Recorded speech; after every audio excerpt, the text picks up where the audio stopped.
আপনার bank, Facebook কিংবা জিমেলের password যদি 10 সেকেন্ডে কেউ অনুমান করে নেয়, শুনতে অবিশ্বাস্য লাগলেও যদি পাসওয়ার্ড খুব দুর্বল হয় তাহলে এমনটা কিন্তু হতেও পারে। অনেকেই তার নিজের সুবিধার্থে পাসওয়ার্ডকে খুব সহজ করে রাখে, কিন্তু অ্যাকাউন্টের নিরাপত্তার জন্য এই জিনিসটা একদমই ঠিক নয়। 3টে নিয়ম মনে রাখুন। প্রথমত, পাসওয়ার্ড 12টি অক্ষর বা তার বেশি করুন। পাসওয়ার্ডে আপনি স্পেশাল কিছু অক্ষর ব্যবহার করুন, যেমন হচ্ছে বিস্ময়সূচক চিহ্ন, এইগুলো। এর সাথে স্মল এবং ক্যাপিটাল লেটারে লেখা, এটাও করুন।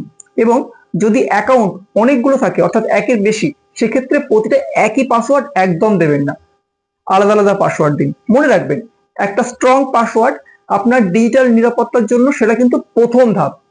তাই এখনই আপনার প্রতিটা অ্যাকাউন্টকে দেখে নিন যে আপনার পাসওয়ার্ড একদম ঠিকঠাক আছে কিনা।